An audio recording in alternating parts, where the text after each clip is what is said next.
বিমান বিধ্বস্তের ঘটনায় নিহত পাইলট তৌকির ইসলামকে রাষ্ট্রীয় সম্মান ও শ্রদ্ধা জানানো হয়েছে।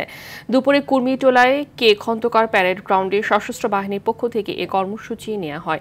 পরে জানাজা ও দোয়া অনুষ্ঠিত হয়। এরপর হেলিকপ্টারে করে নিহত তৌকিরের গ্রামের বাড়ি রাজশাহীতে পাঠানো হয় মরদেহ। সেখানে রাষ্ট্রীয় মর্যাদায় তাকে সমাহিত করা হয়। নাজমুল হুদার রিপোর্ট। শেষবারের মতো বিমান ঘাঁটিতে ফ্লাইট লেফটেন্যান্ট তৌকির ইসলাম, তবে এবার এলেন লাল সবুজের পতাকা জড়ানো কফিনবন্দি হয়ে। দুপুরে ঢাকা সেনানিবাসের বিএফ ঘাঁটিতে তৌকির ইসলামকে চিরবিদায় জানায় তার সহকর্মী, পরিবার ও ঊর্ধ্বতন সামরিক কর্মকর্তারা। এ সময় ফিউনারেল প্যারেডের মাধ্যমে জানানো হয় রাষ্ট্রীয় সম্মান।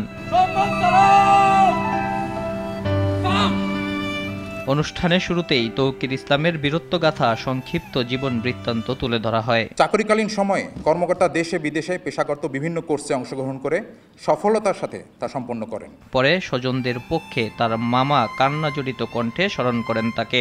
যদি দুঃখ দিয়ে থাকে, কষ্ট দিয়ে থাকে, আপনারা তাকে ক্ষমা করে দিবেন।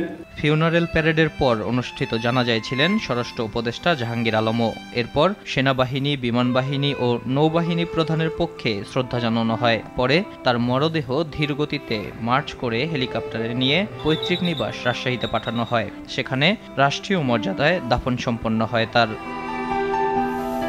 কুর্মিটোলায় জানাজা শেষে তৌকির ইসলাম সহ হতাহতদের প্রতি গভীর সমবেদনা জানান বিমান বাহিনীর প্রধান। এ সময় দুর্ঘটনায় আহতদের চিকিৎসার জন্য সব ধরনের সহযোগিতার আশ্বাস দেন তিনি।